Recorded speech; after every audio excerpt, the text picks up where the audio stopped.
Hello everyone and welcome back to Dragalia Foundry, a fan channel where everything Dragalia Lost can be found. This video is going to contain my review of the latest summon showcase. It's another Gala Dragalia, this time around featuring the appearance of Gala Beast Volk. Yes, Volk is playable in some form as a dragon in his beast form in Dragalia Lost. If you've been playing for a while, this is one of the enemies, one of the bosses. He's a member of the Agito, he's a follower of Nedrick, and as of the latest campaign update, there is a means by which you can transform into his beast form, and therefore he has now appeared here as a dragon. So of course he has his tagline, Awaken Agito and Rebel Against This World. I think the portrait looks pretty good overall. I like how it looks in the 3D model even better. There was a trailer over on Twitter.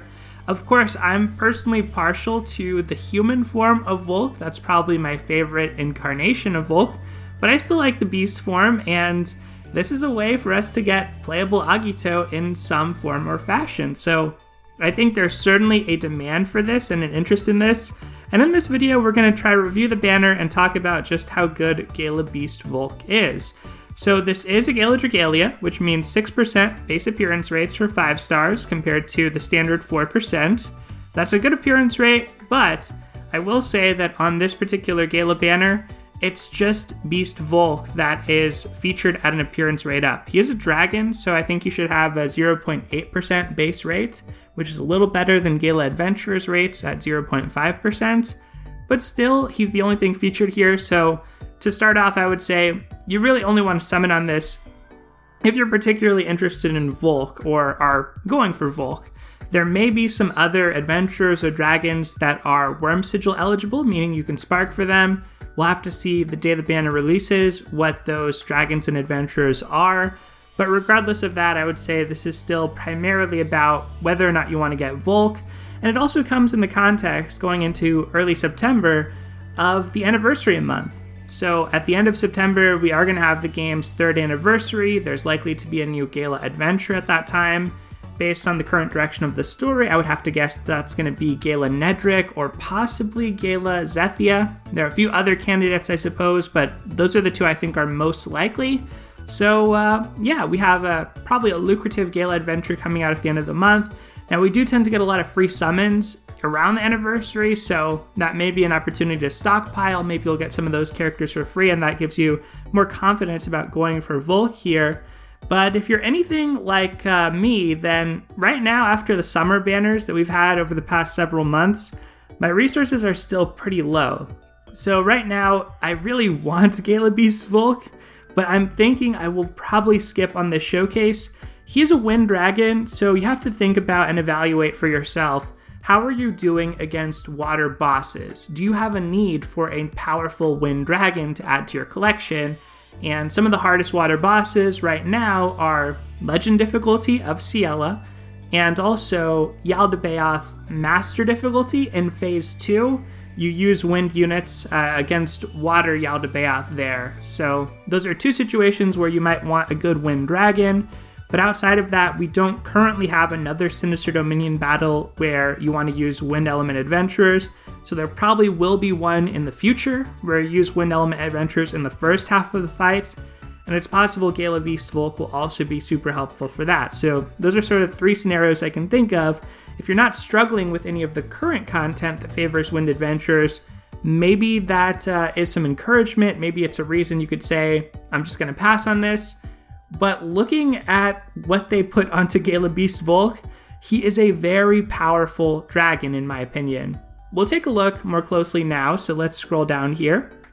Of course, his details say, the vestigial shade of Beast Volk formed from a portion of the amplified power conferred to him by his Agito mask. His incoherent mumbling retains the familiar bite of Volk's own rancor. Pretty great description. And he has one skill, of course. He's a typical dragon in that respect, even though he's an Agito beast and not really a dragon, but typical dragon in that respect from a gameplay standpoint.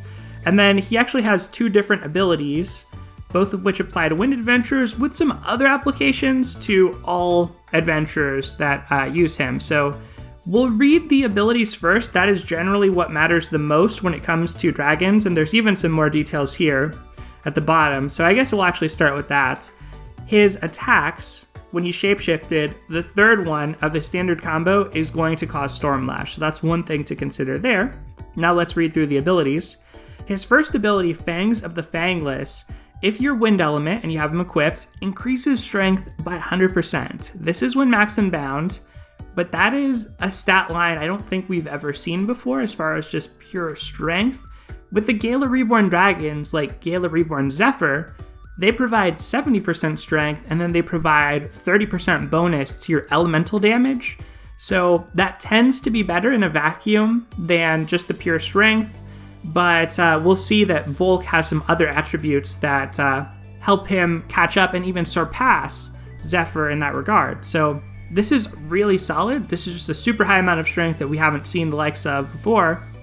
And then, regardless of attunement, so even if you're another element, it grants the user a Dragon Strike when shapeshifted as Beast Volk. This Dragon Strike deals damage to enemies in a line and reduces their defense by 10% for 5 seconds. This defense reduction will not stack. While charging the Dragon Strike, the user will be granted a stack of the Moonlit Rage effect at set intervals, and Moonlit Rage can stack up to 10 times. This will make a little bit more sense when we look at this skill. As far as my interpretation of Dragon Strike, what I read from this is that this will probably play similar to a Force Strike, where you can charge it up, and it reduces defense, and while charging it, you're going to gain some of these Moonlit Rage stacks. But the key takeaway from this is mainly just the 100% strength. So then we read on to Plague of Weakness, Volk's second wind aura here. If the user is attuned to wind, increases the chances of inflicting any afflictions by 100%, the duration of poison and Stormlash inflicted on enemies by 30%, damage to poisoned enemies by 15%, and damage to Stormlashed enemies by 15%. So you saw my Eleonora walking on the intro part of the video in the background.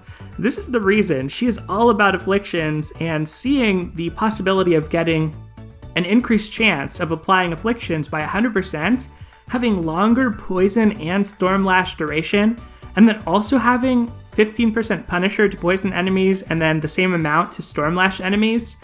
Suddenly when you're talking about a cumulative or collective, let's say 30% for simplicity's sake, Punisher here, if you add these together, on top of 100% strength, now you're squarely in the territory that you are probably better than Gala Reborn Zephyr. I say probably because, of course, in no matchup are you going to have perfect uptime for poison or perfect uptime for Stormlash, but from what I can tell, even if you have just one of these afflictions going on the enemy, you're still likely going to be better off having Volk as your dragon compared to Reborn Zephyr, but there are some drawbacks, so we'll read on. Also, regardless of their attunement, lowers the user's affliction resistance by 150%. So that means whatever adventurer you equip Volk to, they have become vulnerable to getting afflicted. But it activates the following effects every 3.5 seconds when you have the Blood Moon effect, so that's related to the skill. Every 3.5 seconds you get a stack of Moonlit Rage, and it deals damage to surrounding enemies, and 10% of that damage inflicted is restored as HP to the entire team. That caps at 10% of the adventurer's max HP. And the effect of Dragon's Fierce Rule doesn't apply to this damage. If you're not aware, Dragon's Fierce Rule is one of Alberius's abilities that causes Dispel on any dragon-related attacks. So all that's saying is this life drain effect does not dispel enemies. And then finally, when your shapeshift is undone, you're inflicted with poison for 12 seconds, and your dragon skill shift resets, the Blood Moon effect and all stacks of Moonlit Rage are lost. So the real drawback there is mostly the poison. Basically, Volk is a super powerful dragon as far as the ability line. However, when you have Volk equipped, your affliction resistance is essentially going to be down to 0. And whenever you shapeshift into him and that shapeshift is undone, you're going to be poisoned for 12 seconds. So I think this is really interesting kind of trade-off between more power and also having a drawback. All adventurers in Dragalia Lost have 1 or 2 affliction resistances that go up to 100% resistance. So it's also interesting to see that played with a little bit here, because with them dropping by 150%, you're essentially going to be at 0. I think you might be able to equip Worm Prints, but even if you equip Worm Prints, maybe you equip 100% resistance worth in Worm Prints, or perhaps you also use affinity bonuses. As far as I can tell, it seems unlikely that you would get up over 50% resistance even with Worm Prints, unless maybe you double up and have like both the affinity and some type of just Worm Prints that resist afflictions. For example, maybe you have 2 Bog Res Worm Prints as well as 2 Worm Prints that give you the Bog Res affinity. That would be like 200% total Bog Res and then minus 150%. Maybe something like that could save you. But basically, I think that it's probably better to just keep your Worm Print slots and allow yourself to be afflicted, and just, you're going to have to play very tight to try avoid taking any lethal or dangerous afflictions. Now, fortunately, when it comes to Legend Ciela, there aren't that many moves that she does which are unavoidable and cause afflictions. The main one that she does is kind of a global AoE that she does across the screen that hits all your units. Usually AI units will dodge roll through it, but it tends to hit your lead, and that can freeze or bog them. If they're bogged and you have Lowen or his shared skill, you can recover from that. If you're frozen, then your backline units can usually break you out of being frozen. So I think that with the right team build, you can kind of work around that. I think also there are certain adventures with states where they might not be afflicted anyway. So I think Mona, for example, with a persona might not be afflicted because his persona is active, or somebody like Gala Knot, if she's in her Mega Knot form, I don't actually know that she can be afflicted. I know, for instance, Tiki tends not to be afflicted, so I think maybe if you're in your Mega Knot form, you already will be affliction immune, and this won't change that. That is some food for thought on how this will actually work. But overall, outside of that one attack, I think the rest of Ciela's move kit, from what I recall in the Legend difficulty, can generally be dodged or avoided, in which case, there's a trade-off. Are you willing to accept a little bit more risk for better DPS output? If so, you could go with Volk, and we'll get into the skill shortly here, but there are definitely scenarios where the skill could be very, very useful as well. So I really like this about Volk as a dragon design. This is one of the reasons I want to summon for him, because I do think he'd pair super nicely with Eleonora. And in terms of the comparison to Gala Reborn Zephyr, as I mentioned, I think even if you have only one of these Punishers up, assuming you're running, let's say, anywhere from 50% to, I guess, 55% Punisher in your base kit. So meaning you're running Stormlash Punisher 25% plus Poison Punisher 25% on your Worm Prints, or maybe you're doing Poison Punisher 30%, which would make for 55% total. Even in those scenarios, having extra Affliction Punisher should make up for or be better than the elemental damage of Zephyr. And also, if you don't have any afflictions going at all, the fact that Mona exists, the fact that Midgard Stormer 0 debuff exists, now you have the Yukata Lathna debuff, you have a lot of wind res affecting things. So ultimately, without any kind of affliction, yes, Gala Reborn Zephyr is going to provide better damage output, but the more of those wind res reducing things that you have, the closer it's going to be. So if you have Mona and Midgard Stormer 0 debuff on an enemy and no afflictions on them, well, Volk actually isn't that far behind Gala Reborn Zephyr, so I think the comparison is very favorable, and I think any dragons past that, like Midgard Stormer 0, Menoetius, are pretty far from the level of these two Gala Wind Dragons. Menoetius, of course, being a little bit more tanky, so serves a different niche and doesn't have the affliction res drawback. But yeah, this is a really powerful effect. I mean, just reading like 4 different effects here, it just kept going and going. Definitely got me excited to read through. And then for me, one of the coolest parts about Volk's design, this Lunatic Deliverance skill, grants the user the Blood Moon effect, which I can only imagine literally summons a giant Blood Moon on the stage, which has to be my favorite move that Volk, or probably any of the Agito bosses, does. It also gives you a team strength amp, so a little bit of future-proofing perhaps for when we do get another Sinister Dominion trial, where we use Wind Adventures in the first half of the trial. And then it activates Skill Shift. And so the second portion of this is Lunatic Desolation, which is immediately ready for use. And this is essentially dropping the Blood Moon, so to speak, on the field of battle. Lunatic Desolation consumes Blood Moon and all stacks of Moonlit Rage, deals damage to surrounding enemies, and inflicts stun. It deals additional damage based on the number of Moonlit Rage stacks consumed. If the skill has become Lunatic Desolation and has not yet been used when your shapeshift runs out, it gets used automatically. So no matter what, you are going to drop this at the end of your shapeshift. So with rare exception, I think there are certain boss moves that can end your shapeshift without you getting off a final skill, or maybe it's just the lack of targeting onto the boss. But generally, I think you could probably just wait for the end of your transformation for this to be used automatically, because unlike the Gala Dragons, it's not like you get two uses here. So you get the Blood Moon, it doesn't stack, you get the Team Strength Amp, and then here's how the damage scales depending on how many Moonlit Rage stacks you have. If you have all 10 stacks, that is a very, very solid damage nuke to the whole battlefield.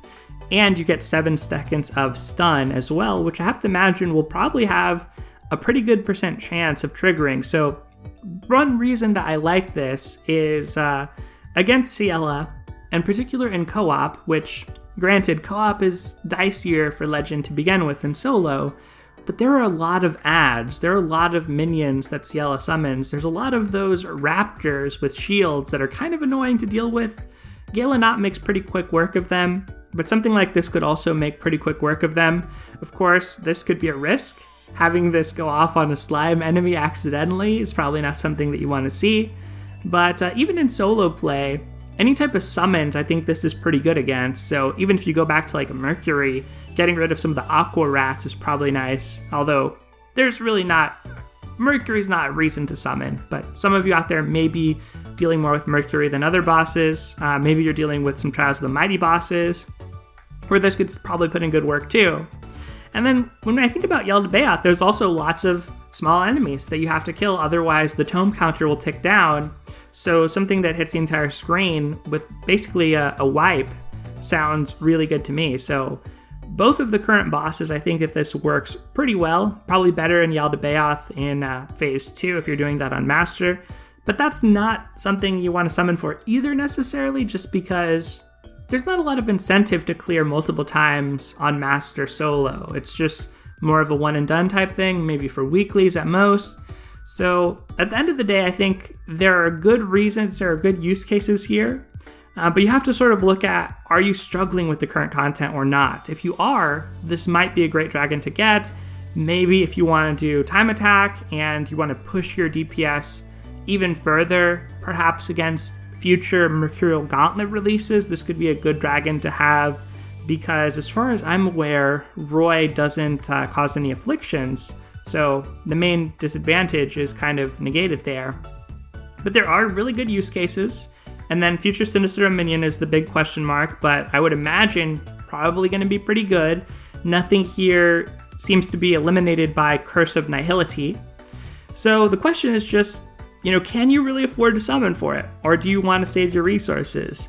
I know a lot of you out there are big fans of Volk, so definitely let me know what your plan is in the comments below. I think, unfortunately, I only have about 12,000 Wormite. I am going to have to skip on this one. As much as it saddens me to say, I do really want to summon Volk. Another consideration for me here is just, they didn't put Leaf and Cecile from the current event on this banner, so I guess they're going to be on the next summon showcase, which should start relatively soon. Definitely let me know your thoughts on this summon showcase in the comments below. That is going to do it for today, everyone. I hope you enjoyed this banner review. We spent quite a bit of time just talking about Gala Beast Volk.